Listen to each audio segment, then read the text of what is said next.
ada yang namanya illat, ada yang namanya hikmah. Harus dibedakan. Secara usul fikih ada yang namanya illat. Illat itu sebab hukum. Illat itu sebab hukum. Kalau hikmah, hikmah itu adalah apa namanya? Hikmah itu adalah bukan alasan, dia bukan alasan hukum, tapi kita pahami kenapa begini. Oh, ternyata ada hikmahnya begini ya. Hikmah itu bisa kita artikan apa ya? Bukan alasan rasional sebuah hukum, bukan. Tapi kalau bahasa sekarang itu ada korelasi lah. Ada korelasi antara hukumnya dengan efeknya gitu. Ada korelasi, tapi bukan penyebab hukum, bukan ya. Saya contohkan begini. Apa alasan kenapa khamr dilarang? Ilatnya, penyebab hukumnya karena memabukkan. Itu gitu ya. Tapi kalau ditanya apa alasan kenapa babi dilarang? Itu enggak ada alasannya, enggak ada hikmahnya mungkin ada. Oh, karena babi itu mengandung cacing pita bla bla. Tapi kan bisa diatasi itu dengan teknik yang ada sekarang itu ya. Banyak juga hewan yang ternyata punya bakteri yang lebih parah dari cacing pita dan ternyata juga tidak ada nas haramnya, tidak ada ya. Jadi ada yang saya contohkan misalnya puasa. Kenapa sih orang wajib puasa? Kadang-kadang itu kita mikirnya kan, oh supaya yang mampu dapat merasakan penderitaan orang yang miskin. Itu bukan alasan, itu hikmah. Karena kalau itu alasan, nanti jadinya berarti yang miskin gak wajib puasa karena sepanjang tahun sudah puasa gitu kan. Nah, yang Bapak sampaikan itu mungkin hikmah ya, bukan alasan, bukan.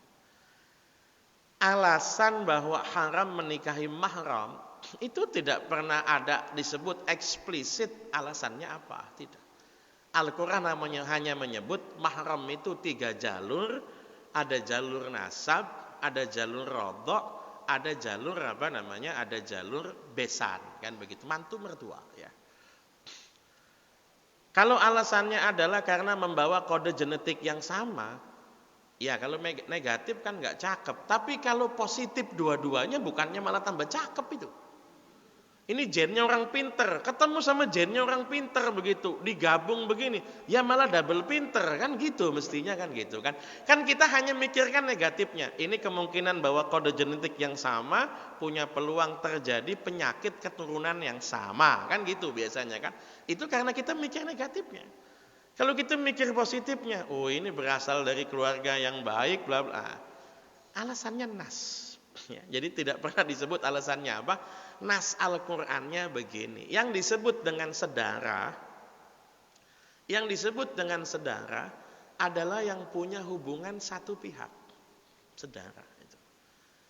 Contohnya, saya dengan bibi, kenapa sedara? Karena disatukan di kakek. Kan gitu ya. Saya dengan saudara, kenapa sedara? Karena disatukan di bapak atau di ibu, kan begitu ya. Tapi kenapa sepupu tidak sedara? Ya karena kalau sepupu, kalau hitung-hitungan genetik, dia juga bawa genetik dari bapaknya, misalnya gitu. Dari jalur, misalnya gini kan, ada istilah apa tuh? Kalau dari jalur bapak itu namanya apa? Ya DNA ya, dari jalur bapak. Oh, dari jalur ibu namanya apa? Lupa saya ya. Misalnya sepupu dari pihak ibunya sama ibu kita saudara, berarti kan bahwa genetik ya kode genetik ibunya sama, tapi kan kode genetik bapaknya kan beda gitu kan. Ini kemudian beda dengan tadi yang ibu ya. Jadi kalau alasannya kenapa sepupu boleh, ya karena bukan sedarah lagi, dia sudah ada apa? Sudah ada tadi campuran dari bapak atau ibunya yang tidak genetiknya sama dengan kita ya. Tapi nikah terlalu dekat juga tidak dianjurkan. Tidak dianjurkan itu bukan berarti tidak boleh, bukan ya.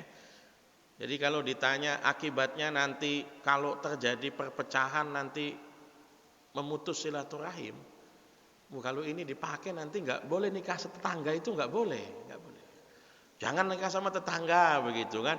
Nikah sama yang jauh. Ini kalau soal preferensi, kecenderungan itu masing-masing lah. Tapi kalau soal hukum, hukum itu jelas. Jadi mana yang mahram, mana yang bukan ya. Mudah-mudahan bisa dipahami ya.